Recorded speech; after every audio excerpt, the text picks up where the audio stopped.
नमस्कार दोस्तों, आप सभी का एग्जाम स्टेटर यूट्यूब चैनल पर हार्दिक स्वागत एवं अभिनंदन है। हम आज की क्लास के अंदर भारतीय राज्य व्यवस्था संबंधी महत्वपूर्ण क्वेश्चन के बारे में चर्चा करेंगे जो एसएससी जीडी एग्जाम के लिए आपके लिए महत्वपूर्ण साबित हो सकते हैं। पहला क्वेश्चन है, भारतीय संविधान के निम्नलिखित में से किस अनुच्छेद में सर्वोच्च न्यायालय को अभिलेखीय न्यायालय के रूप में वर्णित किया गया है? तो आपके सामने पहला क्वेश्चन है कि अभिलेखीय न्यायालय मतलब सर्वोच्च न्यायालय का जो अभिलेखीय न्यायालय है उसका उल्लेख कौन से अनुच्छेद के अंदर है? तो अभिलेखीय न्यायालय होता क्या है? अभिलेखीय न्यायालय अभिलेखीय न्यायालय ये होता है कि सुप्रीम कोर्ट के अंदर जो भी कार्रवाई होती है, जो भी मामलों पर सुनवाई होती है, उनकी रिकॉर्डिंग की जाती है, उनको मतलब रिकॉर्ड के रूप में सुरक्षित रखा जाता है ताकि जो उससे अधीनस्थ न्यायालय हैं जो अदर जो भी मामले होते हैं उनकी सुनवाई के लिए उसका प्रयोग कर सकते हैं। तो आपके अभिलेखीय न्यायालय जिसका उल्लेख है अनुच्छेद 129। अभिलेखीय न्यायालय जिसका उल्लेख कौन से अनुच्छेद के अंदर है? अनुच्छेद 129 के अंदर। और 127 अनुच्छेद 127 के अंदर है तदर्थ न्यायाधीशों का उल्लेख है। अनुच्छेद 123 के अंदर राष्ट्रपति द्वारा अध्यादेश जारी करने की शक्ति है, अध्यादेश शक्ति। अनुच्छेद 125 के अंदर है न्यायाधीशों का वेतन के बारे में उल्लेख है, न्यायाधीशों का वेतन। तो एग्जाम क्वेश्चन पूछ ले कि अभिलेखीय न्यायालय का उल्लेख कौन से अनुच्छेद के अंदर है? अनुच्छेद 129 के अंदर। अगला क्वेश्चन, भारत में राज्यसभा का पीठासीन अधिकारी निम्नलिखित में से कौन है? तो आपके संसद के कितने भाग है? आपके संसद के दो भाग, एक लोकसभा और एक राज्यसभा। जो लोकसभा और राज्यसभा के अध्यक्ष होते हैं, अध्यक्ष या पीठासीन अधिकारी, इनके अध्यक्ष को कहते हैं आपके पीठासीन अधिकारी। तो आपका लोकसभा का तो पीठासीन अधिकारी होता है लोकसभा अध्यक्ष।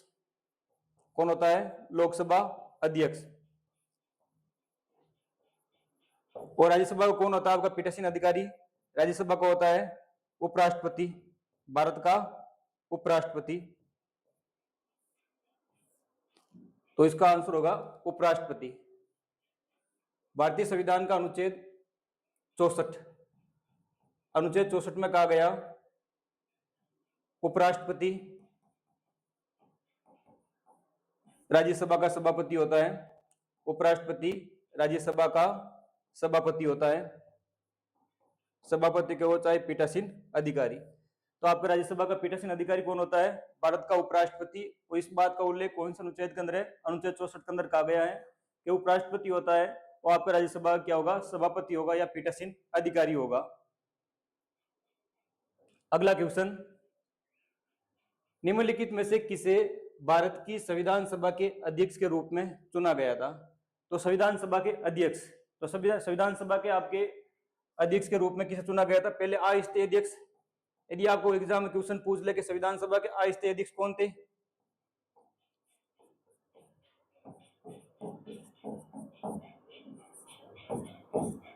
सच्चिदानंद। कौन थे? सच्चिदानंद सिन्हा। और एग्जाम क्वेश्चन पूछ ले कि स्थायी अध्यक्ष, संविधान सभा के स्थायी अध्यक्ष कौन थे? वो थे डॉक्टर राजेंद्र प्रसाद। कौन थे? डॉक्टर राजेंद्र प्रसाद। तो क्वेश्चन पूछा गया है कि संविधान सभा के अध्यक्ष के रूप में किसे चुना गया था? तो डॉक्टर राजेंद्र प्रसाद। कब चुना गया था? संविधान सभा की दूसरी बैठक होती है 11 दिसंबर 1946 को। कब होती है? 11 दिसंबर 1946 को संविधान सभा की प्रथम बैठक द्वितीय बैठक होती है और द्वितीय बैठक के अंदर राजेंद्र प्रसाद को संविधान सभा के स्थायी अध्यक्ष के रूप में इनको चुना गया था। अगला क्वेश्चन, संसद के किसी भी सदन का आह्वान या सत्रावन करने या लोकसभा को भंग करने की शक्ति किसके पास होती है? मतलब आपके किसके पास आपके मतलब जो लोकसभा के सत्र को बुलाना, लोकसभा की बैठक को खत्म करना या लोकसभा को भंग करने की शक्ति है तो है राष्ट्रपति के पास। किनके पास है? राष्ट्रपति के पास। अनुच्छेद 85 भारतीय संविधान का अनुच्छेद 85 यह प्रावधान करता है राष्ट्रपति को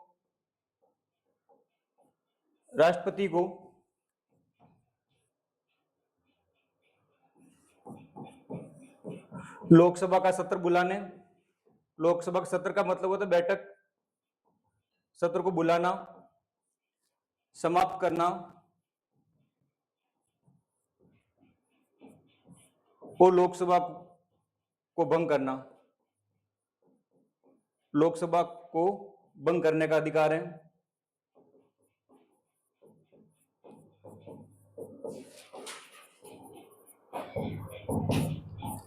तो किसके पास अधिकार है?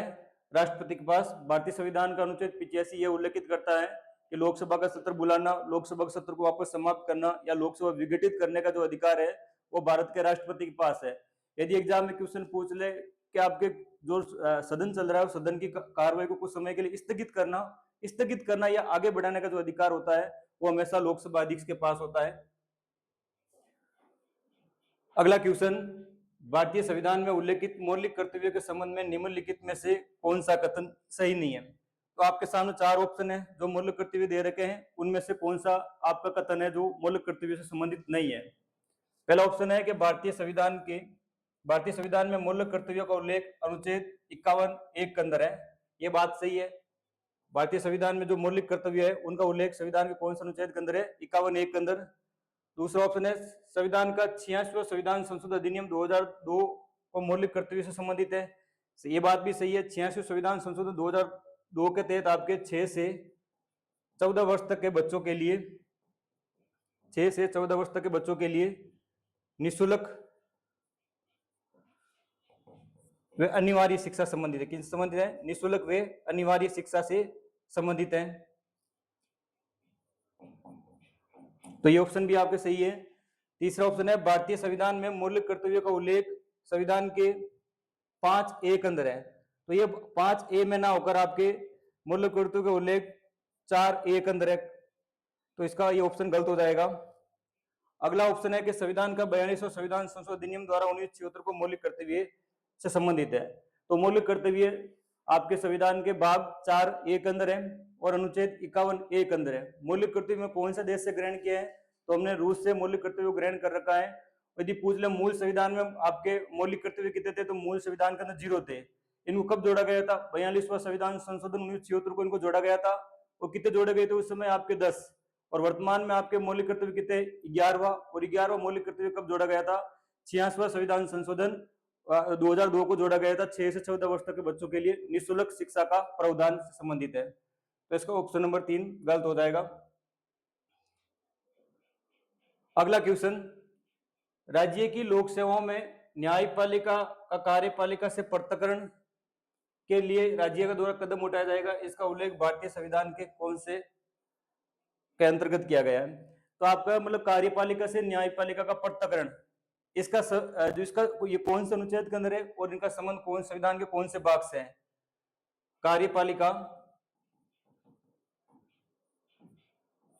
का न्यायपालिका से पृथक्करण, कार्यपालिका का न्यायपालिका से पृथक्करण,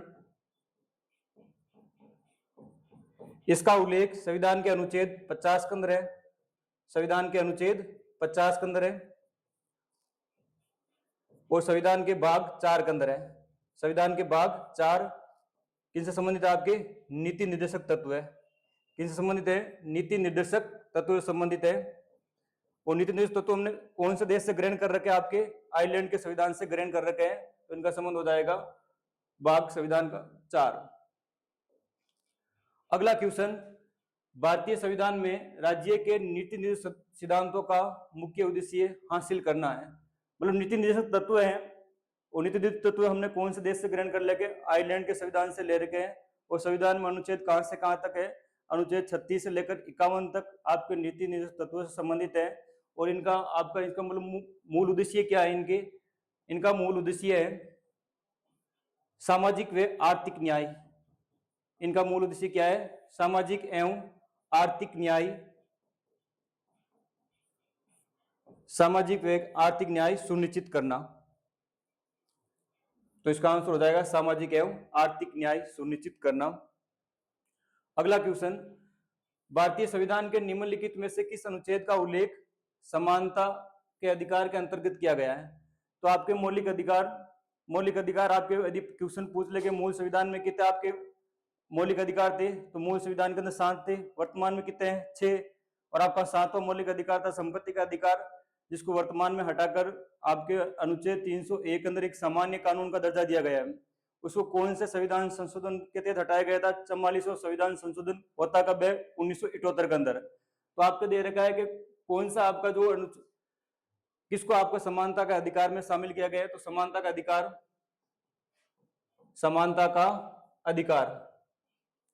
और समानता का अधिकार है वो अनुच्छेद कहां से कहां तक है?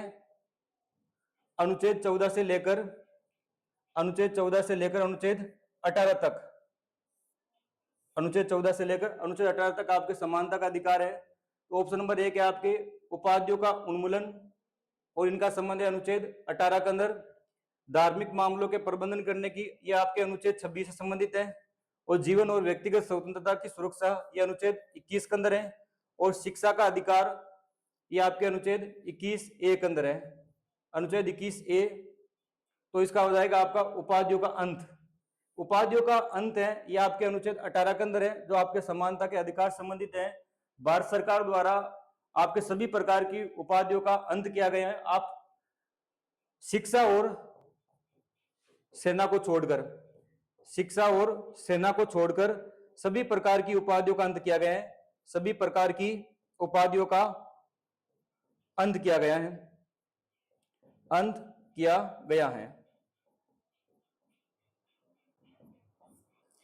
तो इसका आंसर हो जाएगा उपाधियों का अंत, मतलब शिक्षा और आपके मतलब सेना को छोड़कर बाकी सभी प्रकार की उपाधियों का अंत करना। तो इसका संबंध कौन से अनुच्छेद के अंदर है? अनुच्छेद 18 के अंदर।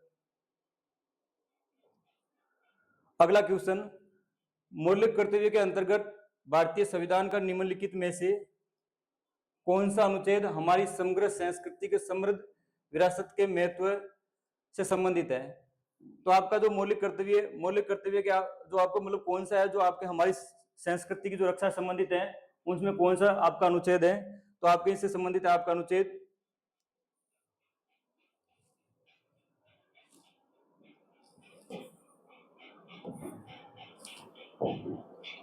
51A(G) है, जो आपके हमारी समग्र संस्कृति की समृद्धि विरासत के महत्व और उनके संरक्षण संबंधित है।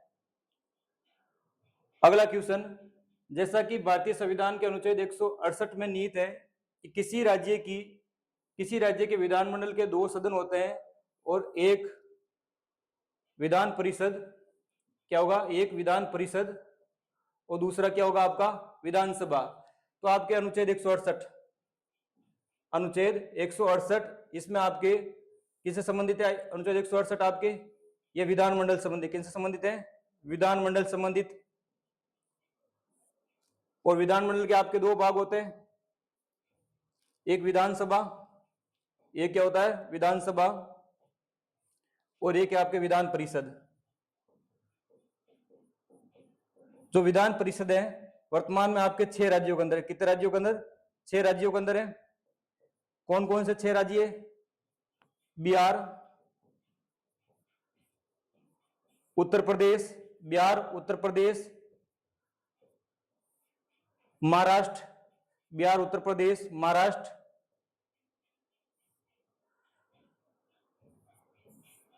कर्नाटक,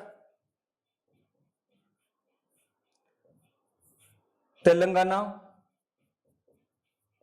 और आंध्र प्रदेश। वर्तमान में 6 ऐसे राज्य हैं जहां पर आपके विधान परिषद का गठन हो रखा है और बाकी सभी राज्यों के अंदर क्या आपके विधानसभा है। तो इसका आंसर हो जाएगा आपका विधान परिषद, मतलब विधानमंडल का एक अंग होता है विधानसभा और दूसरा कौन सा होता है? विधान परिषद। अगला क्वेश्चन, भारतीय संविधान के अंतर्गत संपत्ति का अधिकार वर्तमान में है। तो वर्तमान में आपके संपत्ति के पहले आपके मूल संविधान में संपत्ति का अधिकार मौलिक अधिकार था, लेकिन इसको 44वें संविधान संशोधन 1978 को हटाकर अनुच्छेद 301 के अंदर आपका मतलब एक संवैधानिक अधिकार दिया गया। उसको क्या दिया गया? आपके संवैधानिक अधिकार या सामान्य कानून का दर्जा दिया गया। सामान्य कानून का दर्जा दिया गया है। तो संपत्ति का अधिकार, संपत्ति का अधिकार, इसका उल्लेख अनुच्छेद 31 के अंदर था। पहले इसका उल्लेख अनुच्छेद 31 के अंदर, और इसको 44वां संविधान संशोधन, 44वां संविधान संशोधन 1978 को मौलिक अधिकार से हटाकर, मौलिक अधिकार से हटाकर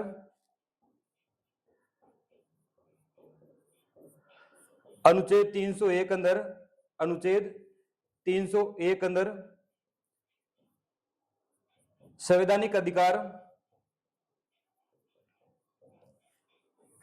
या सामान्य कानून का दर्जा दिया गया है। सामान्य कानून का दर्जा दिया गया है। तो इसका आंसर हो जाएगा संवैधानिक अधिकार। ये मौलिक अधिकार वर्तमान में नहीं है।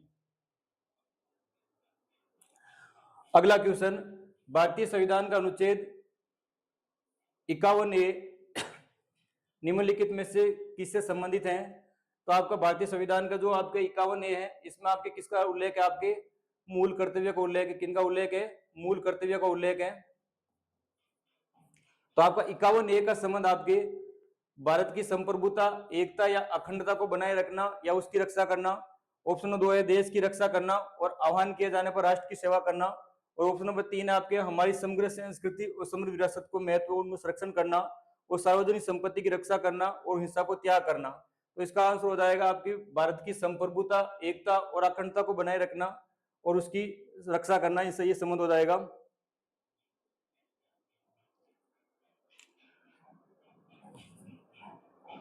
अगला क्वेश्चन, भारत में सर्वोच्च न्यायालय के न्यायाधीशों का वेतन किनके द्वारा निर्धारित होता है? तो आपके जो सर्वोच्च न्यायालय है, सर्वोच्च न्यायालय के जो मुख्य न्यायाधीश और अन्य न्यायाधीश है, उनका वेतन किनके द्वारा निर्धारित होता है? तो इनका जो निर्धारित वेतन है, उनका वेतन निर्धारण करने का अधिकार होता है भारतीय संसद के पास। किसके पास है? आपके संसद के पास।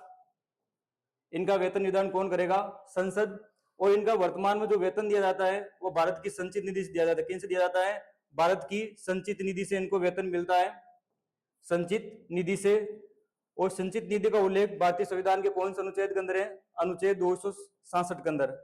अनुच्छेद 266 के अंदर आपके भारत की संचित निधि का उल्लेख है, जिनसे आपके न्यायाधीशों और अन्य न्यायाधीशों को क्या मिलता है? उनका वेतन मिलता है। उनका वेतन निर्धारण कौन करता है? आपके भारतीय संसद करती है।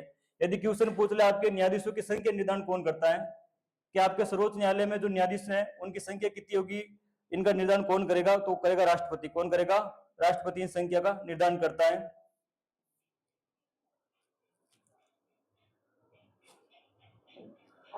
तो इसका आंसर हो जाएगा भारत की संसद। अगला क्वेश्चन, भारत के महान्यायवादी या अटॉर्नी जनरल किसके पश्चात पर्यंत तक अपने पद पर बने रहते हैं? तो भारत का जो महान्यायवादी, पहला तो आपको याद रखना है कि महान्यायवादी का उल्लेख भारतीय संविधान के कौन से अनुच्छेद के अंदर है? तो महान्यायवादी, इसका उल्लेख भारतीय संविधान के अनुच्छेद 76 के अंदर है। कौन से अनुच्छेद के अंदर है? अनुच्छेद 76। और महान्यायवादी की नियुक्ति कौन करता है? महान्यायवादी की नियुक्ति कौन करता है? तो महान्यायवादी की नियुक्ति राष्ट्रपति करता है। कौन करता है? राष्ट्रपति करता है। और ये किसके मतलब पश्चात पर्यंत तक अपने पद पर बना रहता है? जब तक राष्ट्रपति की इच्छा हो। तो राष्ट्रपति के पश्चात पर्यंत तक, राष्ट्रपति के पश्चात पर्यंत तक अपने पद पर बने रहते हैं, राष्ट्रपति के पश्चात पर्यंत तक। और ये भारत सरकार के प्रथम विधिक अधिकारी है। भारत सरकार के प्रथम विधिक अधिकारी है, प्रथम विधिक अधिकारी।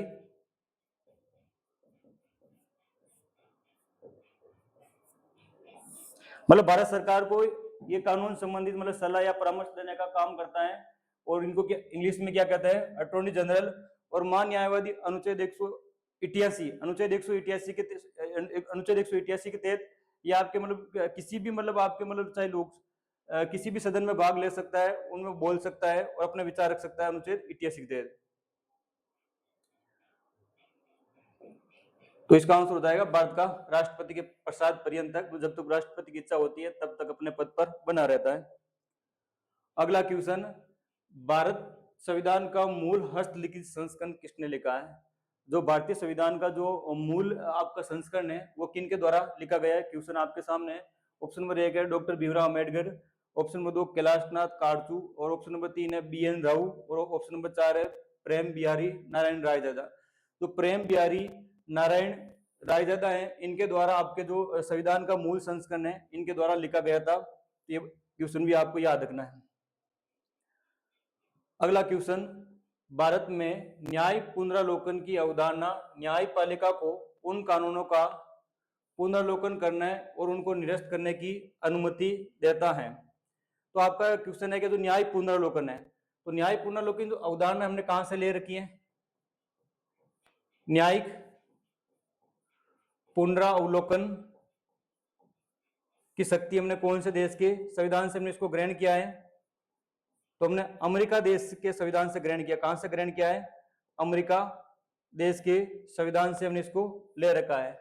तो इसका ऑप्शन आपके सामने के संसद में से पारित, दूसरा राष्ट्रपति द्वारा पारित, या तीसरा मौलिक अधिकारों का उल्लंघन करते समय, या आपके राज्य विधानमंडल के 2/3 बहुमत से समर्थित। मतलब आपके जो न्याय पुनरावलोकन शक्ति है, जब नागरिकों के आपके मौलिक अधिकारों का उल्लंघन हो रहा हो, उनका हनन हो रहा हो, तो उनके द्वारा आपके न्याय पुनरावलोकन शक्ति का प्रयोग किया जा सकता है। तो इसका आंसर हो जाएगा आपके मौलिक अधिकारों का उल्लंघन करते समय आपके न्याय पुनरावलोकन शक्ति का प्रयोग करने, उन्हें निरस्त करने की अनुमति प्रदान करता है। अगला क्वेश्चन, भारतीय संविधान के जीवन और व्यक्तिगत स्वतंत्रता का अधिकार है। तो आपके भारतीय संविधान के जो दे रखा है कि जीवन और व्यक्तिगत स्वतंत्रता अधिकार है। ऑप्शन नंबर 1 है आपके राज्य का वो मौलिक कर्तव्य है, ऑप्शन नंबर 2 ये गैर परिवर्तनीय अधिकार है, ऑप्शन नंबर 3 ये राज्य का नीति तत्व है, ऑप्शन नंबर 4 कि ये व्यक्ति का मौलिक अधिकार है। तो आपके सामने 4 ऑप्शन दे रखा है कि, और क्वेश्चन क्या पूछा गया? आपके जीवन और व्यक्तिगत स्वतंत्रता का अधिकार, इसका उल्लेख आपके अनुच्छेद 21 के अंदर है। कहां पर है? अनुच्छेद 21। यदि क्वेश्चन पूछ ले आपके जीवन और व्यक्तिगत स्वतंत्रता अधिकार कौन सा अनुच्छेद के अंदर है? अनुच्छेद 21 के अंदर। और ये किन से संबंधित है? आपके स्वतंत्रता का अधिकार। किन से संबंधित है? आपके स्वतंत्रता का अधिकार। और स्वतंत्रता का अधिकार है वो अनुच्छेद कहां से कहां तक? आपके अनुच्छेद 19 से लेकर अनुच्छेद 22 तक आपके स्वतंत्रता का अधिकार दे रखा है। तो आपका ये जो जीवन और व्यक्तिगत स्वतंत्रता अधिकार है, यह नागरिक का क्या है? मौलिक अधिकार। क्या है? नागरिक का मौलिक अधिकार है। अगला क्वेश्चन, 2023 तक अनुच्छेद 51A में अंतिम रूप से मौलिक कर्तव्य जोड़े गए थे। तो 2023 तक आपके जो 51A का अंतिम मौलिक कर्तव्य, अंतिम कौन सा है? 11वां आपका मौलिक कर्तव्य, 11वां मौलिक कर्तव्य। और ये कब जोड़ा गया था? आपका 66वां संविधान संशोधन 2002 को। कब जोड़ा गया था? 66वां संविधान संशोधन 2002 को। किनसे संबंधित? आपके 6 से 14 वर्ष तक के बच्चों के लिए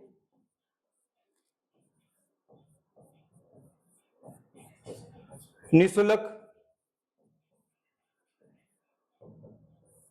वे अनिवार्य शिक्षा संबंधित, निःशुल्क वे अनिवार्य शिक्षा से संबंधित है।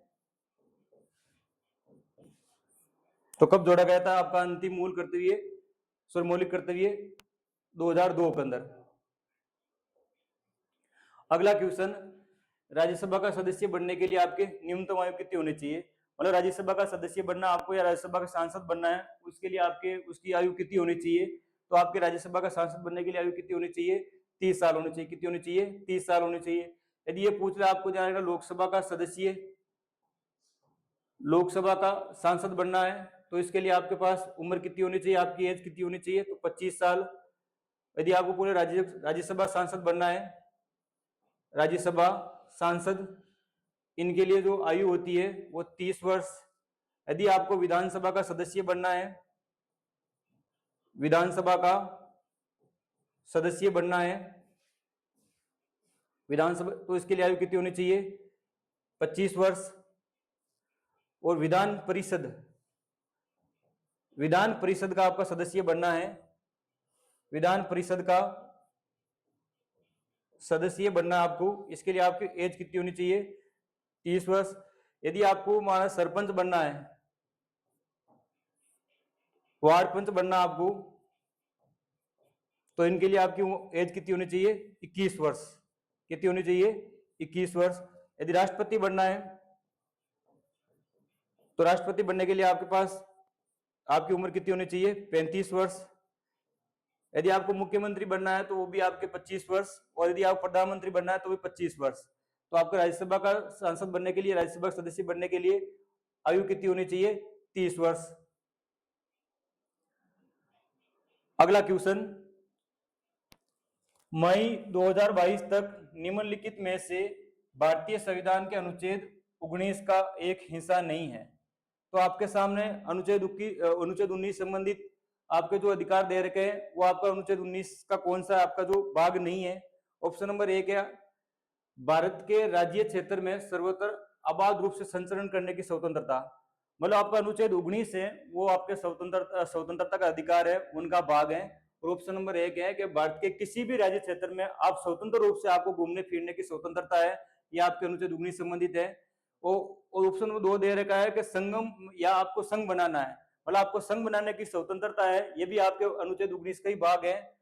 और शांतिपूर्वक और आपके निरादयी सम्मिलित करना, मतलब शांतिपूर्वक तरीके से आपको मतलब आंदोलन करने का अधिकार है, ये भी आपका अनुच्छेद 19 का भाग है।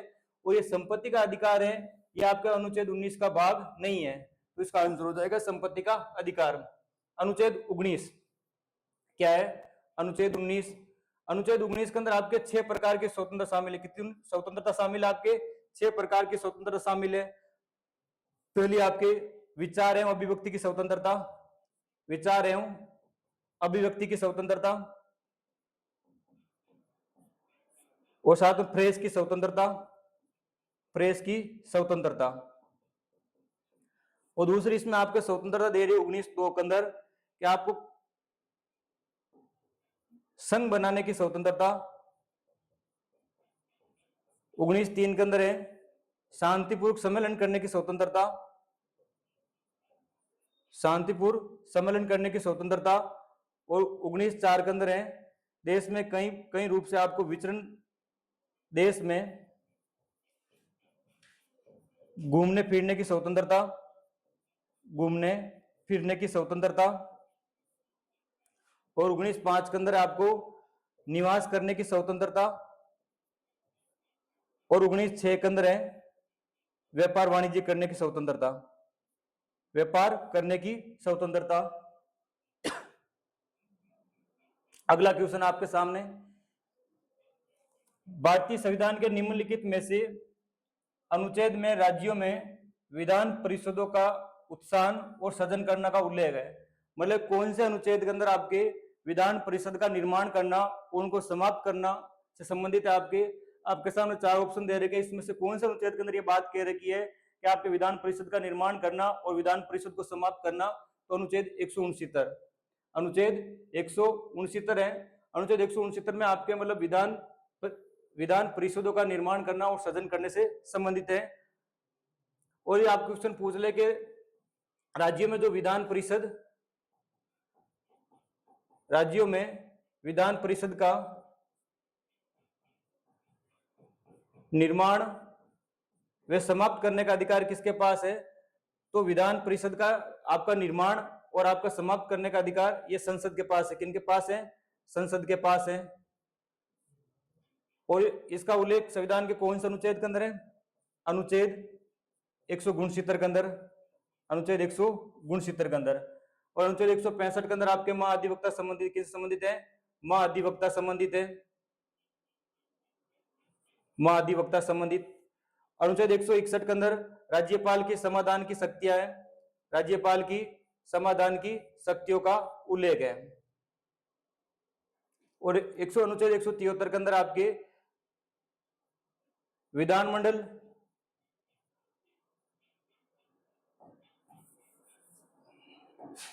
विधानमंडल के सदस्यों की योग्यता, विधानमंडल के सदस्यों की योग्यता का उल्लेख है। विधानमंडल के सदस्यों की योग्यता क्या क्या होनी चाहिए? तो अनुच्छेद 169 के अंदर विधान परिषद का निर्माण करना और उसको समाप्त करना, यह अधिकार किसके पास है? यह भारतीय संसद के पास है। अनुच्छेद 165 के अंदर महाधिवक्ता का उल्लेख है। अनुच्छेद 161 के अंदर राज्यपाल के समाधान की शक्तियां है।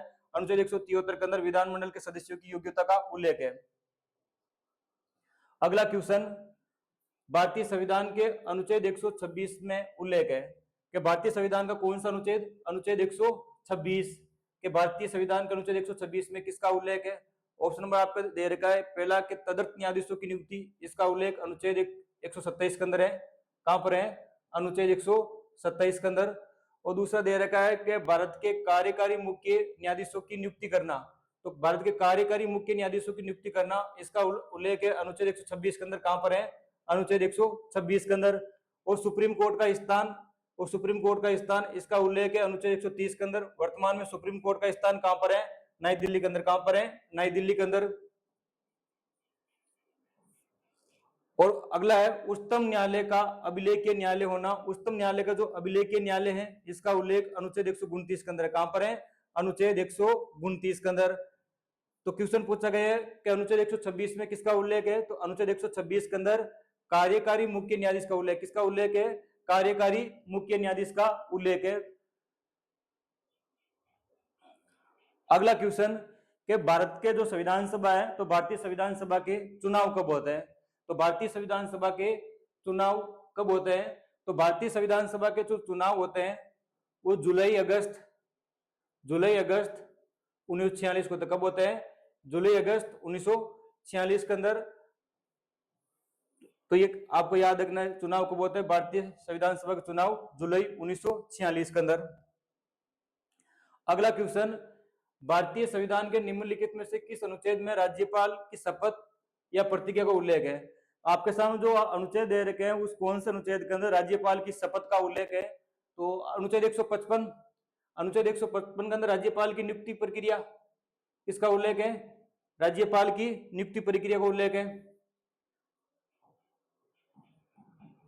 राज्यपाल की नियुक्ति प्रक्रिया, राज्यपाल की नियुक्ति की प्रक्रिया का उल्लेख है।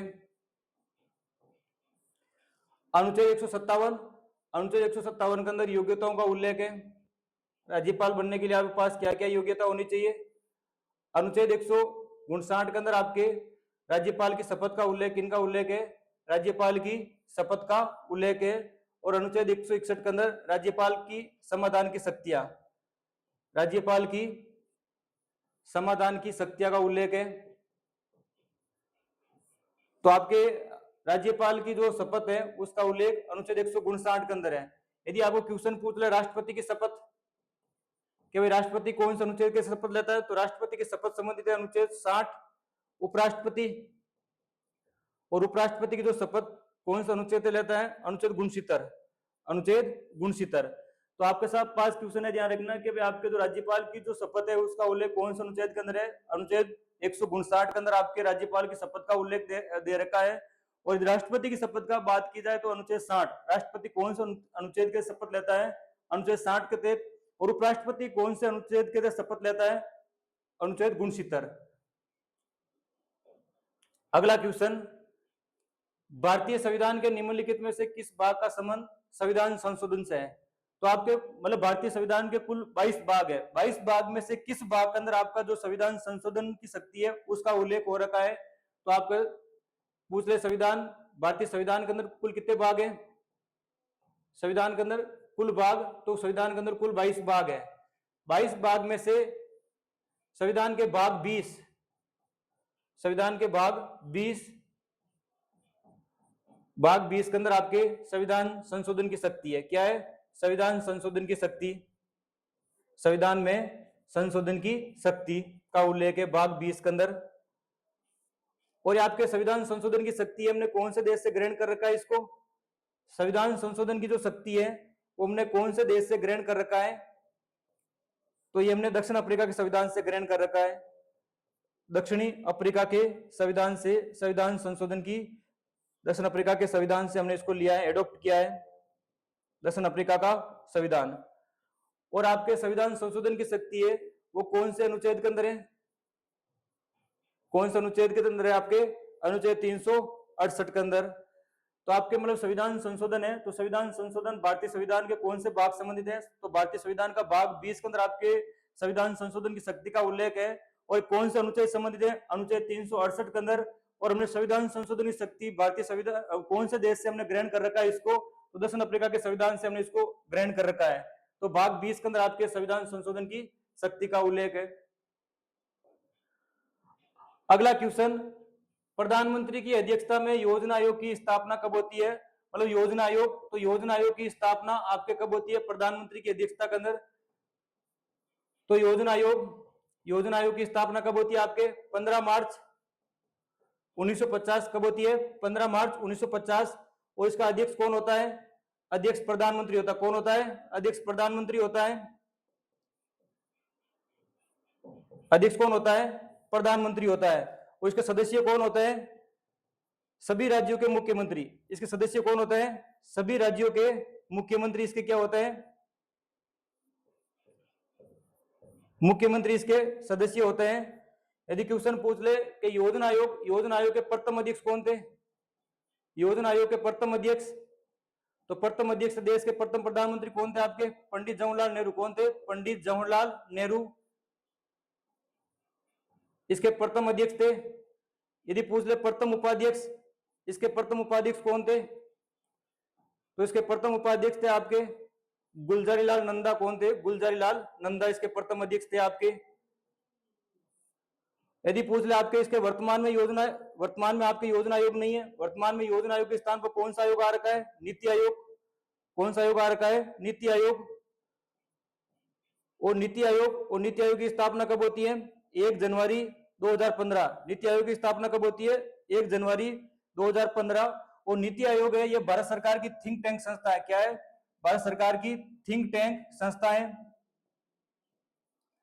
और नीति आयोग के वर्तमान में अध्यक्ष कौन है? तो नीति आयोग के वर्तमान में अध्यक्ष है नरेंद्र मोदी। कौन है? नरेंद्र मोदी है। तो इसके वर्तमान में क्या है? अध्यक्ष है नीति आयोग के। वर्तमान में अध्यक्ष कौन है नीति आयोग के? नरेंद्र मोदी। नरेंद्र मोदी नीति आयोग आपके कितनी बार अध्यक्ष बने? आपके 3 बार अध्यक्ष बने। इसका आंसर हो जाएगा योजना आयोग की स्थापना 1950। अगला क्वेश्चन, एक सरकार संवैधानिक कानून और नागरिक अधिकारों द्वारा स्थापित सीमाओं के भीतर शासन करती है। मतलब भारतीय ऐसा कौन सा आपकी यहाँ व्यवस्था है जिनका निर्माण आपके लोगों द्वारा हो रखा है और उनके लोगों द्वारा चुने हुए प्रतिनिधि उनका संचालन किया जाता है, और जो उनके द्वारा जो कानून बना रखे हैं, संविधान बना रखा है, उस संविधान के दायरा में रहते हुए देश का शासन व्यवस्था चली जाती है, वो होती है लोकतांत्रिक व्यवस्था। क्या होती है? लोकतांत्रिक व्यवस्था। अगला क्वेश्चन दे रखा है, वाक स्वतंत्रता और अभिव्यक्ति स्वतंत्रता का अधिकार भारतीय संविधान के निम्नलिखित अनुच्छेद में शामिल है। तो आपके मतलब विचार और अभिव्यक्ति की स्वतंत्रता, आप पर अपने विचार प्रकट कर सकते हो, आप बोल सकते हो, लेकिन आप पर एक बात है कि मतलब आप देश की एकता और अखंडता को ध्यान रखते हुए अपने विचार और आपको बोलने का अधिकार है। इसका उल्लेख संविधान के कौन से अनुच्छेद के अंदर है? अनुच्छेद 19 के अंदर। अनुच्छेद 19(1) के अंदर। अनुच्छेद 19(1) के अंदर आप किसका उल्लेख है? विचार एवं अभिव्यक्ति का उल्लेख है। विचार एवं अभिव्यक्ति का उल्लेख है। विचार एवं अभिव्यक्ति का उल्लेख। और अनुच्छेद 32 के अंदर क्या आपके? संवैधानिक उपचारों का अधिकार। क्या है? संवैधानिक उपचारों का अधिकार।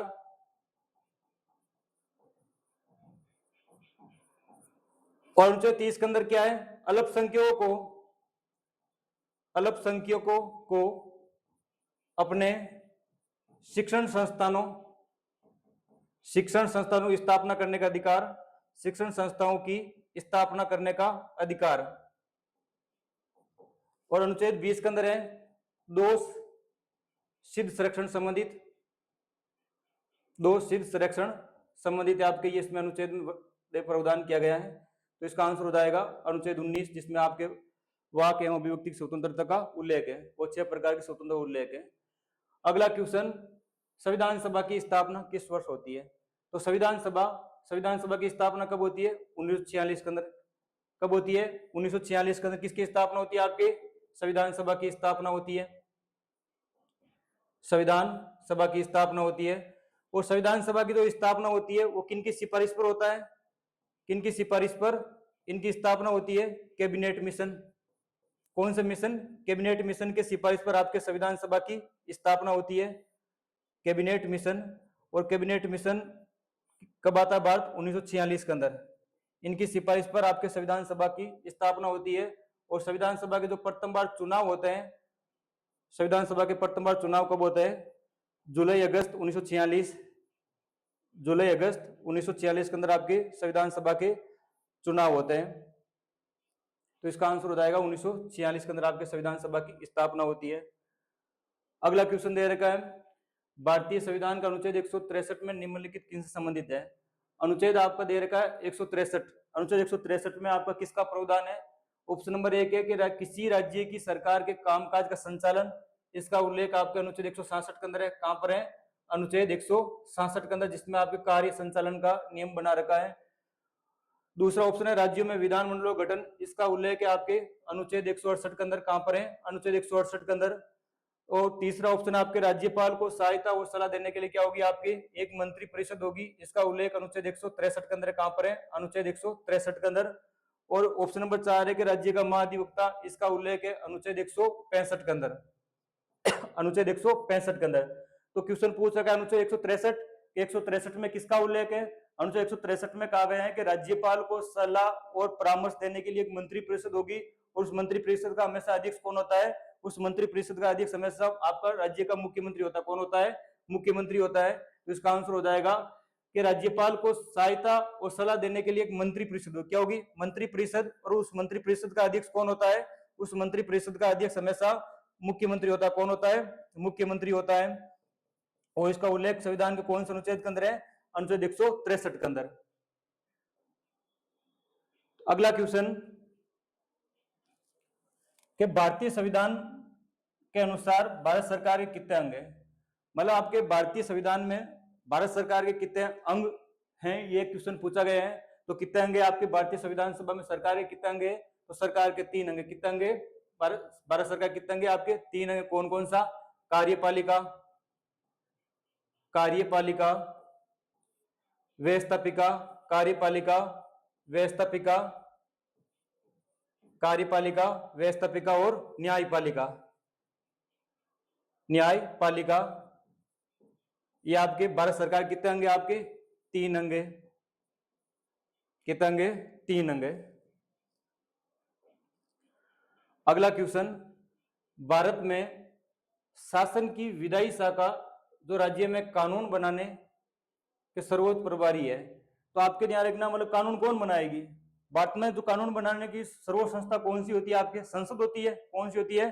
संसद होती है, जिसे व्यवस्थापिका के नाम से भी जाना जाता है। कानून कौन बनाएगी आपके? संसद बनाएगी। और उन कानून को आपके ध्यान मतलब लागू करने का काम कौन करेगी? कार्यपालिका करेगी। उस कानून के अनुसार आपको न्याय कौन करेगी? आपके न्यायपालिका करेगी। मतलब सर्वोच्च न्यायालय उसके अकॉर्डिंग क्या करेंगे? आपके न्याय करेगी। तो कानून बनाने का अधिकार किसके पास है? कानून बनाने का अधिकार आपके संसद के पास है। किसके पास है? आपके संसद के पास है। संसद के पास। और कानूनों की रक्षा करने का अधिकार किसके पास है? कानूनों की रक्षा तो कौन रक्षा करने का? सर्वोच्च न्यायालय। कौन करेगा? सर्वोच्च न्यायालय। सर्वोच्च न्यायालय। तो इसका आंसर हो जाएगा भाई, कानून बनाने का अधिकार किसके पास है? तो भारतीय संसद के पास है। अगला क्वेश्चन, भारतीय संविधान के निम्नलिखित में से किस अनुच्छेद में उल्लेख है कि राष्ट्रों के बीच न्यायपूर्ण और सम्मानजनक संबंध बनाए रखने से संबंधित है? मतलब भारतीय संविधान के किस अनुच्छेद के अंदर आपके राष्ट्रों के मध्य सम्मानजनक और न्यायपूर्ण संबंध बनाने संबंधित आपके प्रावधान का उल्लेख है? तो अनुच्छेद 51। कौन सा है? अनुच्छेद 51। अनुच्छेद 51 के अंदर आपके अंतरराष्ट्रीय शांति, अनुच्छेद 51 में किसका उल्लेख है? अंतरराष्ट्रीय शांति एवं सुरक्षा का उल्लेख है। अंतरराष्ट्रीय शांति एवं सुरक्षा से संबंधित है। और अनुच्छेद 47, अनुच्छेद 47 में आपके पोषाहार संबंधित है। किनसे संबंधित है? पोषाहार संबंधित। और मादक पदार्थों पर प्रतिबंध,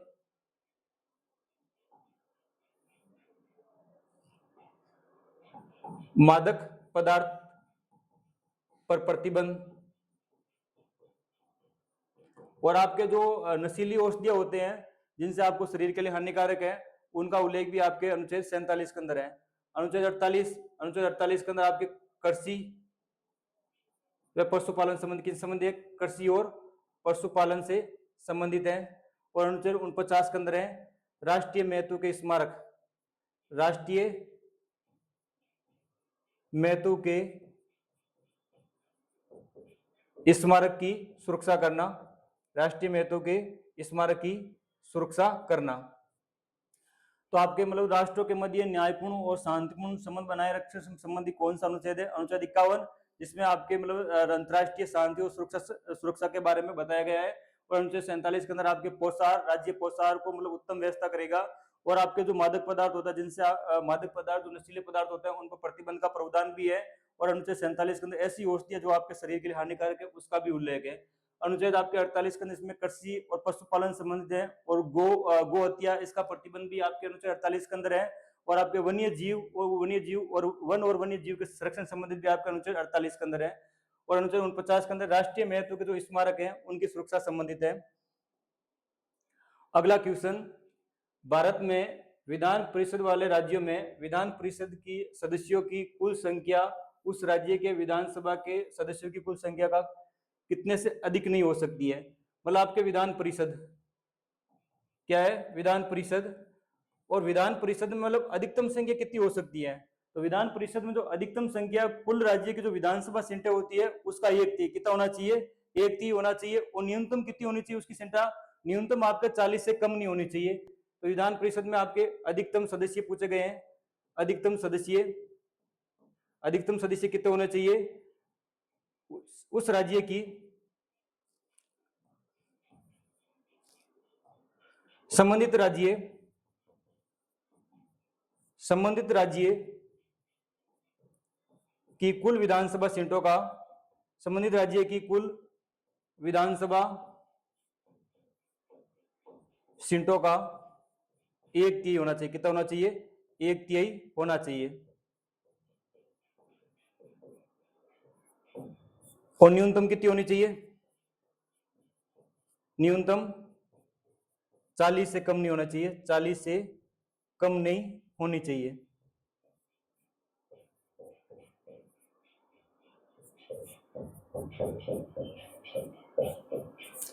और तो विधान परिषद है, इसका वर्तमान में आपके भारत के 6 राज्यों में 6 राज्यों में आपके विधान परिषद है। कौन कौन से राज्य आपके?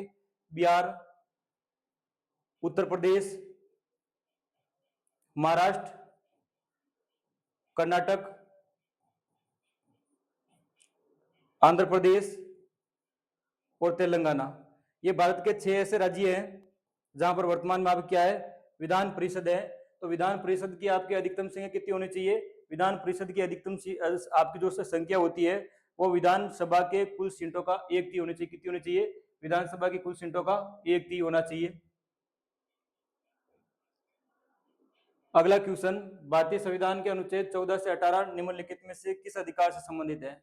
तो अनुच्छेद 14 से 18 आपके अनुच्छेद 14 से 18 किसका उल्लेख है? आपके समानता का अधिकार और धार्मिक स्वतंत्रता का जो आपका कौन सा अनुच्छेद कहां से कहां तक है? अनुच्छेद 25 से लेकर अनुच्छेद 28 तक। और शोषण के विरुद्ध का अधिकार है आपके अनुच्छेद 23 से 24 के अंदर आपके। और स्वतंत्रता का अधिकार है आपके अनुच्छेद कहां से कहां तक है? अनुच्छेद 19 से लेकर अनुच्छेद 22 तक। तो ये बात आपको याद रखना है कि समानता का अधिकार है वो अनुच्छेद कहां से कहां तक है? अनुच्छेद 14 से लेकर 18 तक। वो धार्मिक स्वतंत्रता का अधिकार है उसका उल्लेख अनुच्छेद कहां से कहां तक है? 25 से 28 तक। वो शोषण के विरुद्ध अधिकार है इसका उल्लेख आपके अनुच्छेद कहां से कहां तक है? अनुच्छेद 23 से और 24 के अंदर। और स्वतंत्रता का अधिकार है इसका उल्लेख संविधान के अनुच्छेद कहां से कहां तक है? अनुच्छेद 19 से लेकर 22 तक। तो इसका आंसर हो जाएगा समानता का अधिकार। अगला क्वेश्चन, भारतीय संविधान के अनुच्छेद 19(1)(b) में किससे संबंधित है? आपके अनुच्छेद 19 दे रखा है। अनुच्छेद 19 के अंदर ये आपके स्वतंत्रता का अधिकार संबंधित है। इसमें 6 प्रकार की स्वतंत्रता है। तो अनुच्छेद 19(1)(b) के अंदर आपके हैं शांतिपूर्ण संगम या संघ बनाने संबंधित आपके संघ बना संबंधित है। अनुच्छेद 19(2) आपके शांतिपूर्ण, अनुच्छेद 19(2) में शांतिपूर्वक और निरायुध शामिल होना। इसका मतलब होता है 19(2) के अंदर आप शांतिपूर्ण तरीके से आप सम्मेलन कर सकते हो, आप आंदोलन कर सकते हो, लेकिन इसमें देश की एकता और अखंडता को ध्यान रखते हुए आप शांतिपूर्ण तरीके से क्या कर सकते हो, आंदोलन कर सकते हो। तो इसका आंसर हो जाएगा शांतिपूर्ण तरीके से सम्मेलन करने का अधिकार।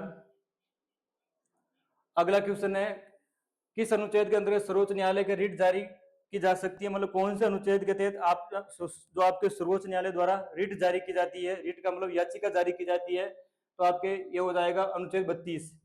अनुच्छेद 32 के तहत आपको क्या करता है, सर्वोच्च न्यायालय रिट जारी करता है। क्या करता है, सर्वोच्च न्यायालय रिट जारी करता है। कितनी रिट जारी करता है सर्वोच्च न्यायालय? 5 रिट जारी करता है। पहली के नाम है बंदी प्रत्यक्षण। क्या है? बंदी प्रत्यक्षीकरण, बंदी प्रत्यक्षीकरण। और दूसरी आपके परमादेश, और तीसरी आप प्रतिषेध,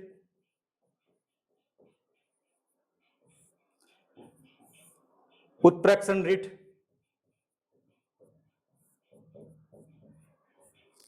और पांचवी आपके अधिकार परीक्षा। ये 5 प्रकार की रिट है जो आपका सुप्रीम कोर्ट जारी करता है। कौन से अनुच्छेद के जारी करता है? अनुच्छेद 32 के तहत और अनुच्छेद 226। और अनुच्छेद 226 के तहत आपके उच्च न्यायालय रिट जारी करता है। कौन जारी करता है? उच्च न्यायालय आपके रिट जारी करता है। ये भी एग्जाम में क्वेश्चन पूछा गया कि उच्च न्यायालय कौन से अनुच्छेद रिट जारी करता है? अनुच्छेद 226 के तहत, और सर्वोच्च न्यायालय अनुच्छेद 32 के तहत। अगला क्वेश्चन, भारतीय संविधान के निम्नलिखित में से किस अनुच्छेद में राज्यपाल द्वारा राज्य के विधानमंडल के विशेष संबोधन का उल्लेख है? मतलब भारतीय संविधान के कौन से अनुच्छेद के अंदर आपका जो विधानमंडल है, वो विधानमंडल के अंदर राज्यपाल का जो विशेष अभिभाषण का उल्लेख, किसका उल्लेख है? विशेष अभिभाषण का उल्लेख है। तो कौन सा अनुच्छेद है? पहला ऑप्शन दे रखा अनुच्छेद 73, जिसमें आपके विधानमंडल के सदस्यों की योग्यता, किसका उल्लेख है? विधानमंडल के सदस्यों की योग्यता, विधानमंडल के सदस्यों की योग्यता का उल्लेख है।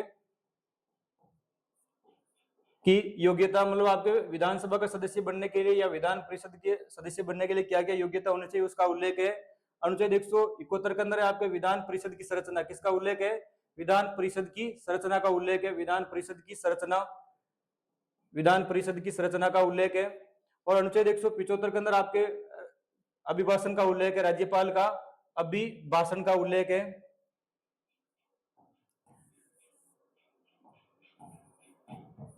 अभिभाषण का उल्लेख है। और आपका जो विशेष अभिभाषण का उल्लेख है वो अनुच्छेद 176 के अंदर है। विशेष अभिभाषण, विशेष अभिभाषण का उल्लेख कौन से अनुच्छेद के अंदर है? अनुच्छेद 176। विशेष अभिभाषण का मतलब होता है कि राज्यपाल प्रत्येक साल जो प्रथम बजट होता है, जिसमें बजट प्रस्तुत किया जाता है, उसमें राज्यपाल को भाषण देने का अधिकार, और प्रत्येक मतलब 5 साल के बाद जब नई विधानमंडल का गठन होता है या विधानसभा का गठन होता है, उस समय आपके प्रथम बैठक में राज्यपाल को विशेष अभिभाषण देने की स्वतंत्रता प्रदान कर रखी है, उनका यह अधिकार है। वो अधिकार कौन से अनुच्छेद के अंदर है? अनुच्छेद 176 के अंदर। अगला क्वेश्चन दे रखा है, संविधान की समाज की बदलती आवश्यकताओं को पूरा करने के लिए समय के साथ अनुकूलित होने और बढ़ने की क्षमता का वर्णन किस शब्द में किया गया है? तो भारतीय संविधान को मतलब समय के अकॉर्डिंग उसको मतलब जो भी मतलब उसमें प्रावधानों का उल्लेख है उसको बदलना आवश्यक हो जाता है। तो यह भारतीय संविधान की लचीलापन, भारतीय संविधान के लचीलापन शब्द के अंदर है। तो भारतीय संविधान कठोर भी है और भारतीय संविधान लचीला भी है। ये भारतीय संविधान की क्या है? विशेषता है। और विश्व का सबसे बड़ा पूछ ले आपका, विश्व का सबसे बड़ा लिखित संविधान कौन सा है? भारत का संविधान। और विश्व का सबसे पुराना संविधान कौन सा है? तो विश्व का सबसे पुराना संविधान अमेरिका का संविधान है। और यदि पूछ ले विश्व का प्रथम लिखित संविधान कौन सा, तो ब्रिटेन का है। और मौखिक रूप से आपको यदि पूछ ले आपको सबसे छोटा संविधान कौन सा है, तो अमेरिका का संविधान है, मात्र 7 पेज के अंदर। अगला क्वेश्चन, भारतीय संविधान अपने सभी के लिए सार्वभौमिक वयस्क मताधिकार की गारंटी देता है। तो सार्वभौमिक वयस्क मताधिकार, इसका मतलब होता है जिनकी आयु 18 साल पूर्ण हो रखी है उन सभी को वोट डालने का अधिकार दे रखा है। तो ये अधिकार किनको दे रखा है? ये भारत के नागरिकों को दे रखा है। किनको दे रखा है? नागरिकों को दे रखा है। आयु कितनी होनी चाहिए आपके सार्वभौमिक वयस्क मताधिकार के लिए? आयु 18 वर्ष होनी चाहिए। कितनी होनी चाहिए? 18 वर्ष। जिनकी आयु 18 वर्ष हो रखी है उन सभी को वोट डालने का अधिकार है, उसको हम क्या कहते हैं?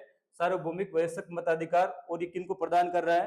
कर रखा है भारतीय संविधान में? नागरिकों को। अगला क्वेश्चन, निम्नलिखित में से कौन सा भारतीय संविधान में उल्लेखित राज्य के नीति निर्देशक सिद्धांत नहीं है? तो आपके सामने क्वेश्चन पूछा गया है कि आपके 4 ऑप्शन दे रखा है, इनमें से कौन सा आपका नीति निर्देशक सिद्धांत के अंदर शामिल नहीं है? ऑप्शन 1 है आपके सामने अंतरराष्ट्रीय शांति और सुरक्षा को बढ़ावा देना, यह कौन से अनुच्छेद के अंदर है? अनुच्छेद आपके 51 के अंदर।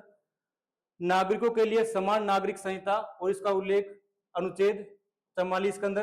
कहां पर है? अनुच्छेद 44 के अंदर। और कृषि और पशुपालन का गठन, इसका उल्लेख है आपके अनुच्छेद 48 के अंदर।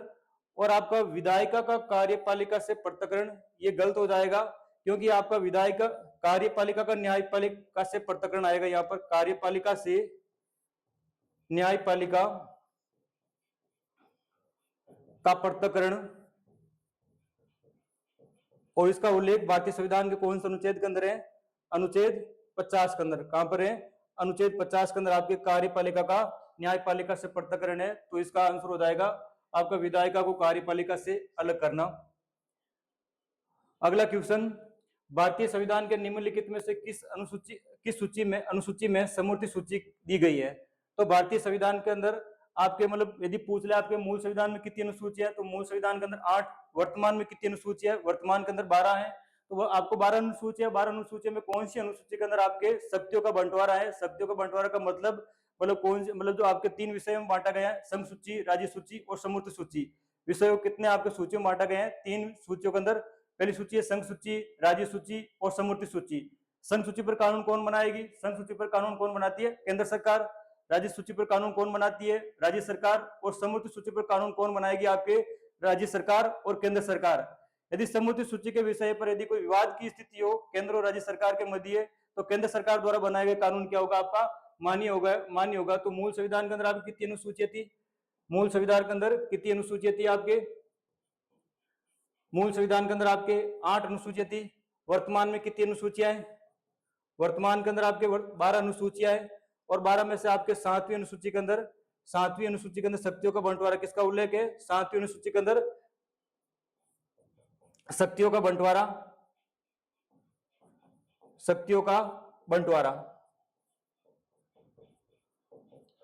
तो शक्तियों का बंटवारा करने के लिए आपके 3 सूचियां बनी गई है। आपके संघ सूची,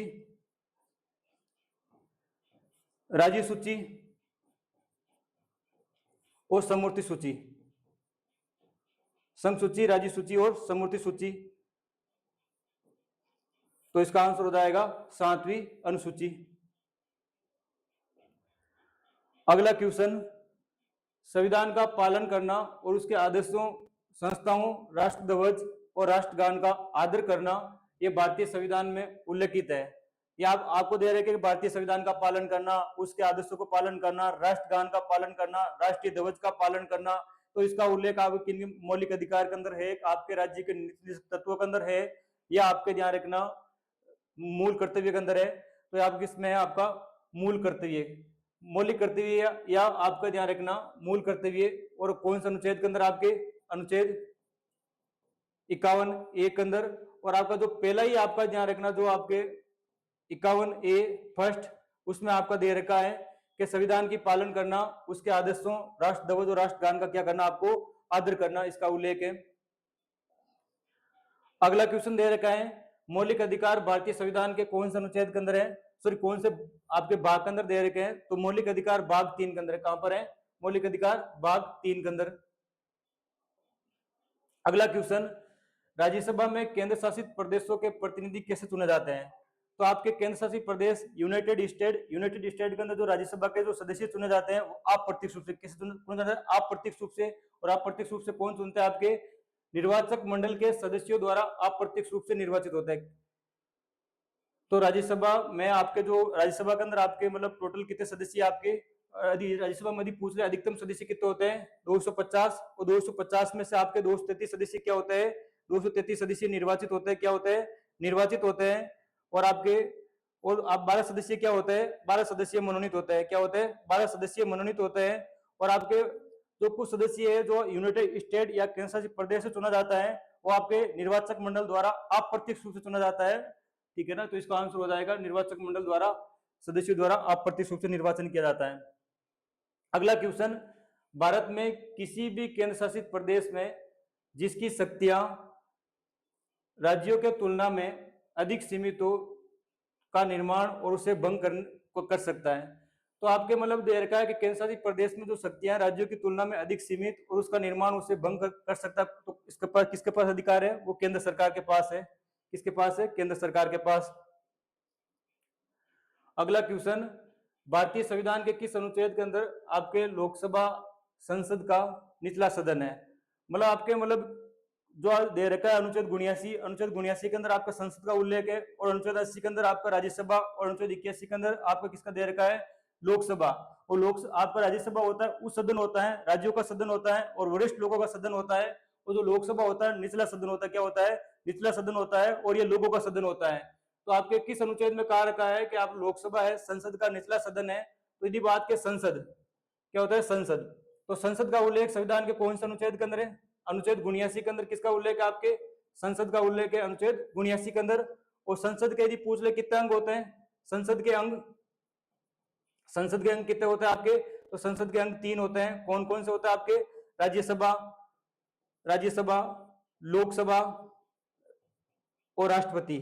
राज्यसभा, लोकसभा और राष्ट्रपति इसके क्या होते हैं? अंग होते हैं। यदि पूरे संसद के भाग कितने होते हैं? संसद के भाग, तो संसद के कितने भाग होते हैं? तो संसद के 2 भाग है। कितने भाग है? 2। कौन कौन से? एक लोकसभा और एक राज्यसभा। लोकसभा और राज्यसभा। तो आपका जो लोकसभा होता है, लोकसभा, इसका उल्लेख आपके अनुच्छेद 81 के अंदर कहां पर है? अनुच्छेद 81 के अंदर। और अनुच्छेद 81 में कहा गया है जो लोकसभा है वो निचला सदन है। क्या है? निचला सदन है। निचला सदन अस्थायी सदन होता है। ये क्या होता है? अस्थायी सदन होता है। प्रत्येक 5 साल के बाद लोकसभा क्या हो जाती है? भंग हो जाती है। ये लोगों का सदन है। ये लोगों का सदन है, इसका उल्लेख है आपके। और राज्यसभा, और राज्यसभा का उल्लेख अनुच्छेद 80 के अंदर कहां पर है? अनुच्छेद 80 के अंदर है। और राज्यसभा है ये उच्च सदन होता है। क्या होता है? उच्च सदन होता है। ये राज्यों का सदन है। क्या है? राज्यों का सदन है। और ये स्थायी सदन होता है। राज्यसभा कभी भंग नहीं होता है। राज्यसभा भंग क्यों नहीं होता है? क्योंकि प्रत्येक 2 साल के बाद राज्यसभा के जो 1/3 सदस्य होते हैं वो पूरे निर्वाचित होते हैं। तो अनुच्छेद 81 में कहा रखा है कि आपके जो लोकसभा है वो संसद क्या आपका निचला सदन है। अगला क्वेश्चन दे रखा है कि भारतीय संविधान में राज्य के नीति निर्देशक सिद्धांतों का उद्देश्य क्या है? तो आपके जो नीति निर्देशक तत्व है उसका आपका क्या हो, इसका मतलब उद्देश्य क्या हो सकता है? तो ये नीति निर्देशक तत्वों के अनुसार आपके जो नीति निर्देशक तत्व है उनके द्वारा भारत को एक कल्याणकारी राज्य के रूप में निर्माण करना। क्या होगा? कल्याणकारी राज्य के रूप में निर्माण करना। अगला क्वेश्चन, भारत के वित्त आयोग में एक अध्यक्ष और कितने सदस्य होते हैं? मतलब वित्त आयोग अनुच्छेद 280, वित्त आयोग का उल्लेख संविधान के कौन से अनुच्छेद के अंदर है? वित्त आयोग जिसका उल्लेख है संविधान के अनुच्छेद 280 के अंदर कहां पर है? अनुच्छेद 280 के अंदर, जिसमें एक अध्यक्ष और 4 सदस्य होते हैं। कितने होते हैं? एक अध्यक्ष और 4 सदस्य होते हैं। तो इसका आंसर हो जाएगा 4 सदस्य। और वित्त आयोग के अध्यक्ष और सदस्यों की नियुक्ति कौन करता है? कौन करता है नियुक्ति? राष्ट्रपति करता है। कौन करता है? राष्ट्रपति करता है। और वित्त आयोग का कार्यकाल कितना होता है? वित्त आयोग का कार्यकाल 5 वर्ष होता है। कितना होता है? 5 वर्ष होता है। इन्हें कार्य कितना होता है? 5 वर्ष। वर्तमान में कौन सा वित्त आयोग है? वर्तमान के अंदर आपका 16 वित्त आयोग। कौन सा वित्त आयोग? वर्तमान के अंदर 16 वित्त आयोग है। इसके अध्यक्ष कौन है वर्तमान के अंदर? आपके अरविंद पनगड़िया कौन है? अरविंद पनगड़िया वर्तमान में इसके अध्यक्ष है। और अरविंद पनगड़िया का संबंध आपके राजस्थान के भीलवाड़ा जिले से संबंध रखते हैं। कहां से रखते हैं? राजस्थान के भीलवाड़ा जिले से संबंध रखते हैं। और 15 वित्त आयोग, और 15 वित्त आयोग के अध्यक्ष कौन है आपके? एन के सिंह। कौन है? एन के सिंह।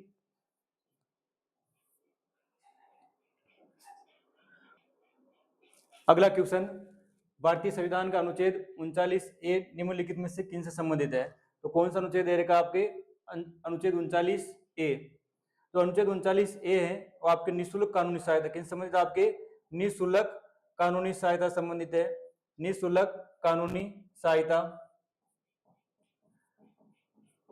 क्वेश्चन पूछा गया है कि अनुच्छेद 39A है इनका संबंध किनसे है? तो निःशुल्क कानूनी सहायता संबंधी किन संबंधित? आपके निःशुल्क कानूनी सहायता संबंधित है। उनको कब जोड़ा गया था? आपका 42वां संविधान संशोधन 1976 के तहत जोड़ा गया। कब जोड़ा गया था? 42वां संविधान संशोधन 1976 के तहत जोड़ा गया था। तो ये बात भी आपको साथ में याद रखना है। अगला क्वेश्चन, भारत का चुनाव आयोग है, तो भारत का एक चुनाव आयोग है, तो चुनाव आयोग का उल्लेख कौन से अनुच्छेद के अंदर है? अनुच्छेद 324। अनुच्छेद 324 में आपके चुनाव आयोग का उल्लेख, किसका उल्लेख? आपके चुनाव आयोग का उल्लेख है। ऐसी संस्था जिसका उल्लेख भारतीय संविधान के किसी भी अनुच्छेद में है, तो वो किस प्रकार की संस्था होगी? आपके संवैधानिक निकाय होगा। क्या होगा? आपका संवैधानिक निकाय होगा। और जो चुनाव आयोग है, चुनाव आयोग की स्थापना कब होती है? तो चुनाव आयोग की आपकी स्थापना कब होती है? तो ये भी एग्जाम में क्वेश्चन पूछा जाता है। तो चुनाव आयोग की स्थापना 25 जनवरी 1950 को होती है। कब होती है? 25 जनवरी 1950 को किसकी स्थापना होती है? आपके चुनाव आयोग की स्थापना होती है। और भारतीय संविधान का भाग 15, भारतीय संविधान का भाग 15 किनसे संबंधित है? आपके जो निर्वाचन आयोग है या निर्वाचन संबंधित है। और भाग 15 अनुच्छेद कहां से कहां तक है? अनुच्छेद 324 से लेकर 329 तक। कहां तक है? अनुच्छेद 324 से लेकर अनुच्छेद 329 तक आपके, जिसमें निर्वाचन आयोग के बारे में उल्लेख कर रखा है। तो निर्वाचन आयुक्त होता है, निर्वाचन आयुक्त उसका कार्यकाल कितना होता है? उसका कार्यकाल 6 वर्ष या 65 वर्ष होता है। कितना होता है? 6 वर्ष या 65 वर्ष। ये भी आपको याद रखना है। अगला क्वेश्चन, भारतीय संविधान के अनुसार एक राज्यपाल को नियुक्त किया जाता है, मतलब जो राज्यपाल होता है उनको मतलब आपको नियुक्त किया जाता है। तो मतलब अनुच्छेद 153 में कहा रखा है प्रत्येक राज्य के लिए क्या होगा? एक राज्यपाल होगा। लेकिन 7वां संविधान संशोधन 1956 के तहत यह भी निर्धारित किया गया था कि 2 या 2 से अधिक राज्यों के लिए क्या हो सकता है? एक राज्यपाल हो सकता है। 2 या 2 से अधिक राज्यों के लिए एक राज्यपाल हो सकता है। अनुच्छेद 153 में उल्लेखित किया गया है प्रत्येक राज्य के लिए क्या होगा? एक राज्यपाल होगा। प्रत्येक राज्य के लिए क्या होगा? एक राज्यपाल होगा।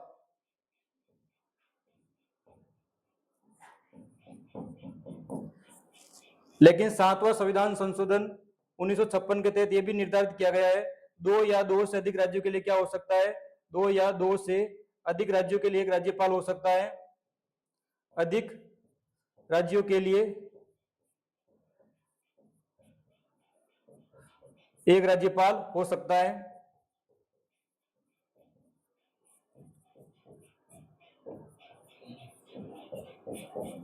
तो इसका आंसर हो जाएगा 2 या 2 से अधिक राज्यों के लिए एक राज्यपाल हो सकता है। अगला क्वेश्चन, निम्नलिखित में से कौन सा भारतीय संविधान में उल्लेखित मौलिक अधिकार नहीं है? तो आपके मतलब दे रखा है क्वेश्चन, निम्नलिखित में से के मौलिक अधिकारों में से एक नहीं है।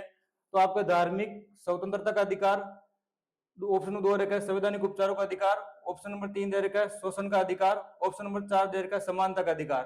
तो आपके 4 ऑप्शन है, इनमें से कौन सा ऑप्शन है जो आपका मौलिक अधिकार नहीं है? तो धार्मिक स्वतंत्रता का अधिकार है वो आपका अनुच्छेद 25 से लेकर अनुच्छेद 28 तक है। और संवैधानिक उपचारों का उल्लेख है अनुच्छेद 32। और आपका शोषण का अधिकार ना होकर यहाँ पर आ जाएगा शोषण के विरुद्ध अधिकार। क्या हो जाएगा आपका? शोषण के विरुद्ध अधिकार। शोषण के विरुद्ध अधिकार आ जाएगा, ना कि शोषण का अधिकार। और इसका उल्लेख संविधान के आपके अनुच्छेद 23 और अनुच्छेद 24 के अंदर है।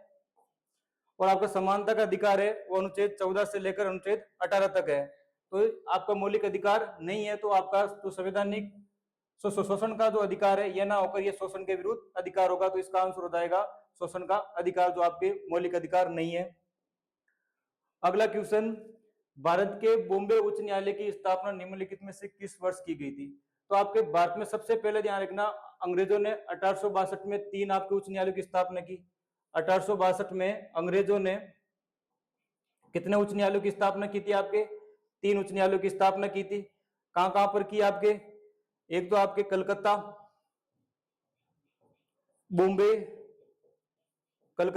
बॉम्बे और मद्रास। कलकत्ता, बॉम्बे और मद्रास। और यह तीनों के अंदर आपके जो उच्च न्यायालय की स्थापना की गई थी वो 1862 के अंदर की। कब की गई थी? आपके 1862 के अंदर। फिर आपके अंग्रेजों ने 1866 के अंदर आपके इलाहाबाद उच्च न्यायालय की स्थापना की। इलाहाबाद उच्च न्यायालय की स्थापना की। इलाहाबाद उच्च न्यायालय इलाहाबाद उच्च न्यायालय की स्थापना की गई।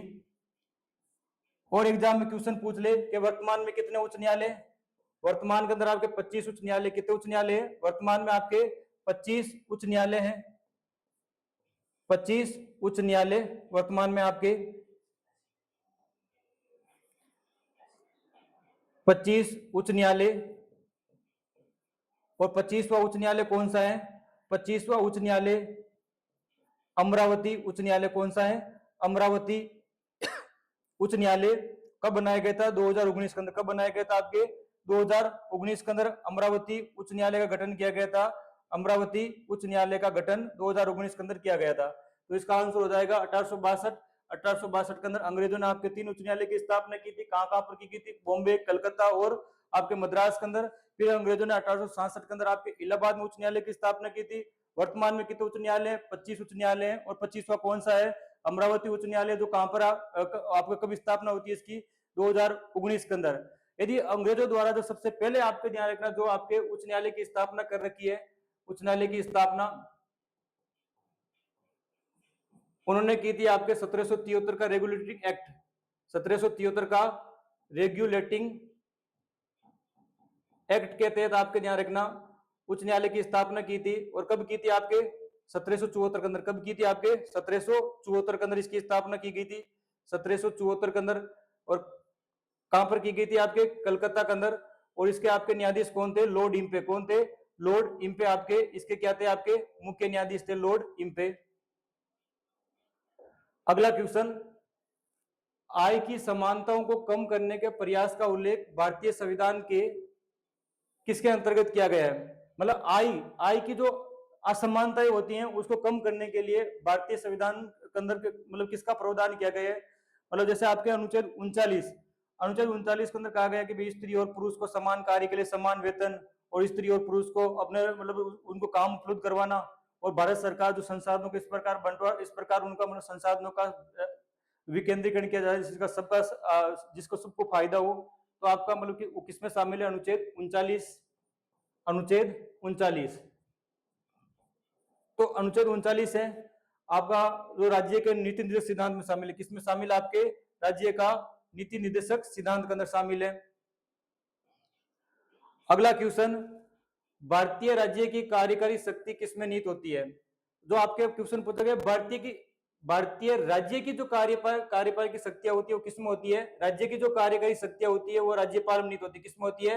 राज्य की कार्यकारी शक्तियां, राज्य की कार्यकारी शक्तियां या कार्यपालिक शक्तियां होती है वो किसके हाथों में निहित होती है? वो आपके राज्यपाल के हाथों में निहित होती है। किनके हाथों में? राज्यपाल के पास होती है। किसमें होती है? राज्यपाल के पास। और ये बात आपके संविधान के कौन से अनुच्छेद में कह रखी है? आपके अनुच्छेद 154 के अंदर। कहां पर? अनुच्छेद 154 के अंदर कहा गया है कि राज्यपाल के पास राज्य की समस्त कार्यपालिका की शक्तियां होगी। तो इसका आंसर हो जाएगा राज्यपाल। अगला क्वेश्चन, भारतीय संविधान का निम्नलिखित में से कौन सा अनुच्छेद भारत में चुनाव आयोग से संबंधित है? तो मतलब आपके सामने 4 अनुच्छेद दे रखे, इसमें से कौन सा अनुच्छेद है जो आपके चुनाव आयोग से संबंध रखता है? तो चुनाव आयोग, चुनाव आयोग और चुनाव आयोग, और चुनाव आयोग है वो आपका किस प्रकार का आयोग है? आपके संवैधानिक आयोग है। किसका, किस प्रकार का आयोग है? आपका संवैधानिक आयोग है। संवैधानिक आयोग। और ये संविधान के कौन से भाग के अंदर आपके यदि पूछ ले निर्वाचन संबंधी संविधान का कौन सा भाग है? तो भाग 15। और अनुच्छेद कहां से कहां तक है? अनुच्छेद 324 से लेकर, अनुच्छेद 324 से लेकर 329 तक आपके निर्वाचन आयोग से संबंधित है। यदि क्वेश्चन पूछ ले निर्वाचन आयोग की स्थापना कब होती है? तो 25 जनवरी 1950 कब होती है? 25 जनवरी 1950 को आपके निर्वाचन आयोग की स्थापना होती है। और 25 जनवरी को मतदाता दिवस मनाते, क्या बनाते हैं? मतदाता दिवस के रूप में आपके 25 जनवरी को मनाया जाता है। यदि पूछ ले इसके प्रथम अध्यक्ष कौन थे आपके निर्वाचन आयुक्त? सुकुमार सेन। कौन थे आपके? सुकुमार सेन आपके प्रथम निर्वाचन आयुक्त थे। कौन थे? सुकुमार सेन। तो आपके अनुच्छेद 324 के अंदर आपके क्या हो? निर्वाचन आयोग से संबंधित, किससे संबंधित? आपके निर्वाचन आयोग से संबंधित है। अगला क्वेश्चन दे रखा है आपके नीचे दिए गए कथनों में से कौन सा कथन सही है? तो आपको 2 कथन दे रखे हैं, इसमें से कौन सा कथन सही है? ऑप्शन नंबर पहला कथन है राज्य के नीति निर्देशक सिद्धांत कानून द्वारा परिवर्तनीय नहीं है। तो आपको ध्यान रखना ये दूसरा ऑप्शन है राज्य के नीति निर्देशक सिद्धांत वाद योग्य नहीं है। तो आपके दोनों ही ऑप्शन सही है। ध्यान रखना कि अनुच्छेद आपका जो अनुच्छेद आपका 37 ये वर्णन करता है कि आपका जो नीति निर्देशक तत्व है जो आपका वाद योग्य नहीं है और न्यायालय द्वारा क्या है परिवर्तनीय नहीं है। तो दोनों और कथन 1 और कथन 2 सही है।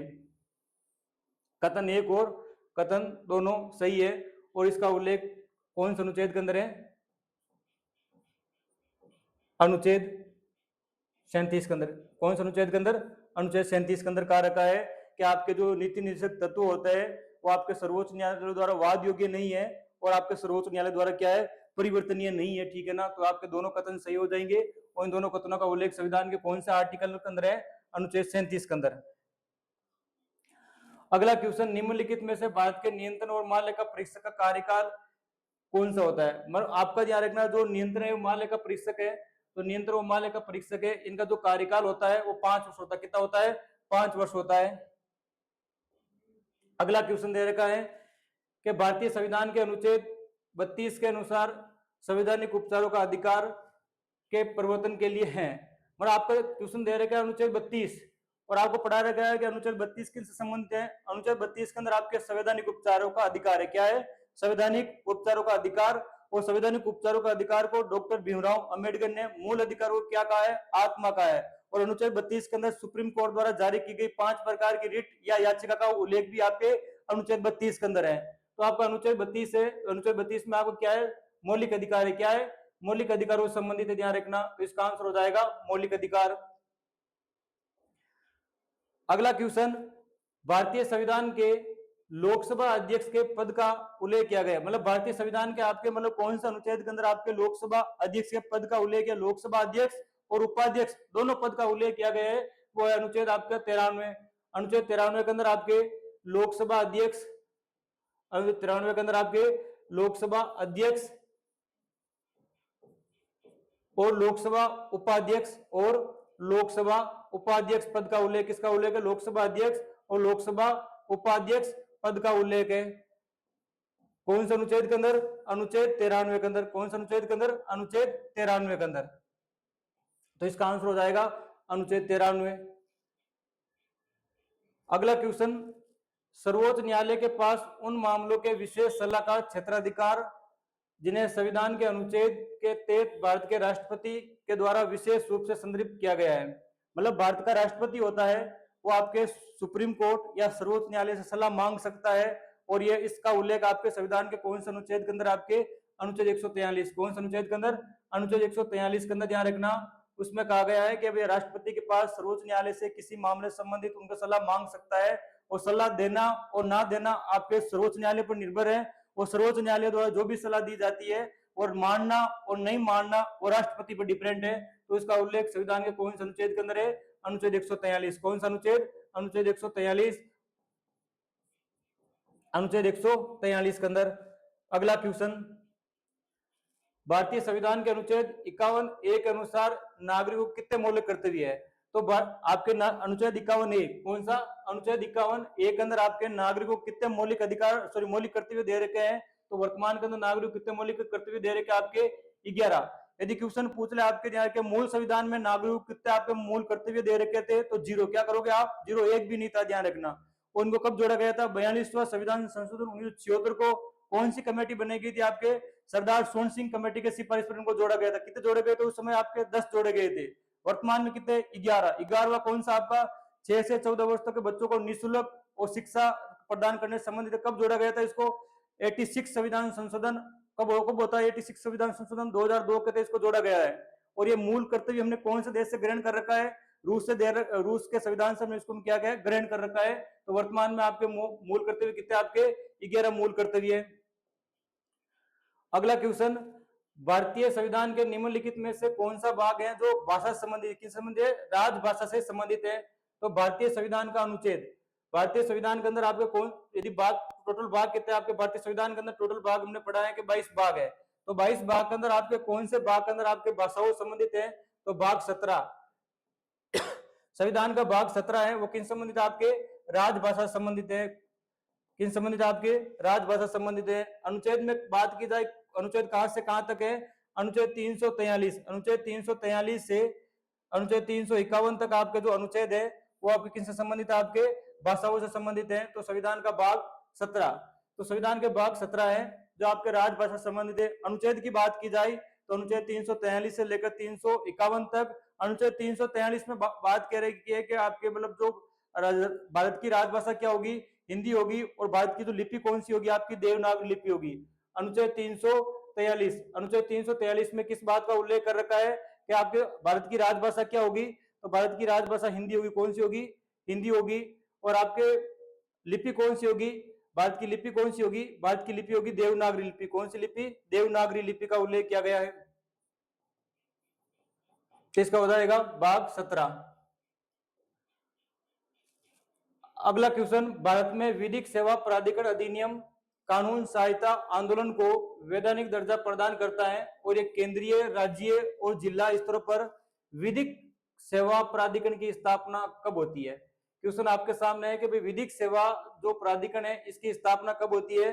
तो विधिक सेवा प्राधिकरण की स्थापना ऑप्शन नंबर 1 1985, 1981, 1983 और 1987। तो विधिक सेवा प्राधिकरण है इसकी स्थापना कब होती है, 1987 को होती। कब होती है, 1987 को। अगला क्वेश्चन, भारतीय संविधान के अनुसार शोषण के विरुद्ध अधिकार सभी प्रकार के और तथा मानव तस्करी पर रोक लगाता है। तो शोषण का विरुद्ध अधिकार, कौन सा अधिकार, आपके शोषण के विरुद्ध अधिकार। शोषण का विरुद्ध अधिकार है वो अनुच्छेद कहां से कहां तक है, अनुच्छेद कहां से कहां तक है, अनुच्छेद 23 और 24। अनुच्छेद 23 और 24 के अंदर आपके किसका उल्लेख है, आपके शोषण के विरुद्ध अधिकार का उल्लेख है। तो अनुच्छेद 23 के अंदर कहा रखा आपके मानव दुर्व्यवहार, क्या है, मानव दुर्व्यवहार, जबरन श्रम, क्या है, जबरन श्रम का उल्लेख है, जबरन श्रम या बलात् श्रम, इसका उल्लेख है। अनुच्छेद 24 और अनुच्छेद 24 के अंदर किसका उल्लेख है, बाल श्रम। किसका उल्लेख है, बाल श्रम। और बाल श्रम के लिए ध्यान रखना, सरकार ने कहा था कि 14 वर्ष से कम, मतलब 14 वर्ष से जो कम आयु के बच्चे होते हैं, 14 वर्ष तक के कम आयु के बच्चों से कारखानों व खानों में जोखिमपूर्ण कार्य करवाना, जोखिमपूर्ण काम करवाना प्रतिबंध है, काम कराना प्रतिबंध है। क्वेश्चन पूछा है कितने वर्ष तक के बच्चों के लिए, 14 वर्ष से कम। इसका उल्लेख संविधान कौन से अनुच्छेद के अंदर है, अनुच्छेद 24। और आपके ध्यान रखना जो मानव दुर्व्यवहार है, जबरन श्रम है, तो इसका उल्लेख भारतीय संविधान के कौन से अनुच्छेद के अंदर, अनुच्छेद 23। इसका हो जाएगा आपका जबरन श्रम और मानव तस्करी। और जबरन श्रम और मानव तस्करी है, इसका उल्लेख संविधान के कौन से अनुच्छेद के अंदर है, अनुच्छेद 23 के अंदर। कहां पर है, अनुच्छेद 23 के अंदर। अगला क्वेश्चन दे रखा है कि भारतीय संविधान का अनुच्छेद 12 में किसका प्रावधान करता है। तो आपके सामने क्वेश्चन है कि जो अनुच्छेद 12 है इसमें किसका प्रावधान कर रखा है। तो अनुच्छेद 12 के अंदर राज्य की परिभाषा का उल्लेख, किसका उल्लेख है, आपके राज्य की परिभाषा का उल्लेख दे रखा है। राज्य की परिभाषा, राज्य क्या दे रखी है, आपके परिभाषा का उल्लेख है आपके अनुच्छेद 12 के अंदर आपके। अगला क्वेश्चन, भारतीय संविधान की कौन सी विशेषता इस विचार को दर्शाती है कि शक्ति का संकेंद्रण को रोकने के लिए सरकार की शक्तियों को कार्यपालिका, विधायिका और न्यायपालिका शाखाओं में विभाजित किया गया है। मतलब भारतीय संविधान की ऐसी कौन सी विशेषता है जिसमें कार्यपालिका, न्यायपालिका और आप कार्यपालिका, न्यायपालिका और विधायिका, इनके मध्य शक्तियों का बंटवारा कर रखा है। तो शक्तियों का बंटवारा करने के लिए आपको ध्यान रखना उसका मतलब कौन सी शक्ति है, भारतीय संविधान की कौन सी विशेषता है, शक्ति का पृथक्करण। क्या है, शक्तियों का पृथक्करण कर रखा है। और कार्यपालिका और सरकार के अंग कितने होते हैं, सरकार के अंग 3 होते हैं। कौन कौन से, कार्यपालिका, न्यायपालिका, व्यवस्थापिका। इन तीनों के अंगों के मध्य जो कार्यों का बंटवारा किया जाता है, वो बंटवारा करने के लिए आपके संविधान की कौन सी विशेषता प्रयोग किया जाता है, शक्ति का पृथक्करण। अगला क्वेश्चन, राज्यसभा की अधिकतम सदस्य संख्या कितनी है तथा राष्ट्रपति द्वारा कितने सदस्यों को मनोनीत किया जाता है। तो राज्यसभा के अधिकतम सदस्य कितने हो सकते हैं, राज्यसभा के अंदर आपके अधिकतम सदस्य 250 है। कितने हैं, 250। वर्तमान में राज्यसभा में सदस्य कितने हैं, 245। उसमें से आपके राष्ट्रपति कितने सदस्यों को मनोनीत करता है? 12 सदस्यों को मनोनीत करता है। तो क्वेश्चन पूछा है अधिकतम सदस्य है, तो अधिकतम सदस्य कितने आपके राज्यसभा के अंदर? आपके 250।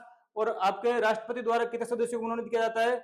12 सदस्यों को मनोनीत किया जाता है। किन किन क्षेत्रों में किया जाता है? आपके शिक्षा, कला, साहित्य, विज्ञान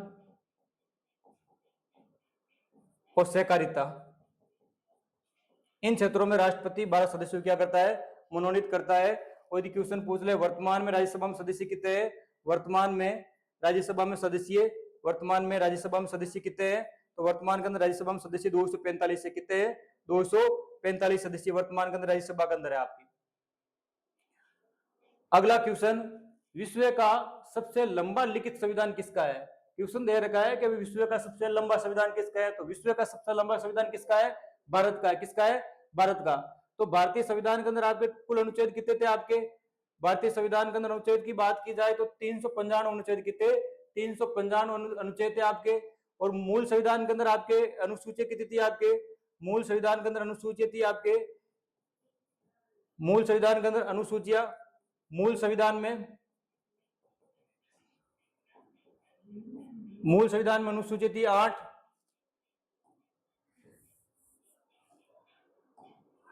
और वर्तमान में कितनी अनुसूचियां? वर्तमान में अनुसूचियां 12 है। कितनी है? 12। उसमें भाग कितने संविधान के अंदर? उसमें भाग थे आपके 22। कितने भाग थे? 22। तो विश्व का सबसे लंबा यदि लिखित संविधान की बात की जाए तो किसका है? भारत का। यदि क्वेश्चन पूछ ले विश्व का सबसे छोटा लिखित संविधान, विश्व का सबसे छोटा लिखित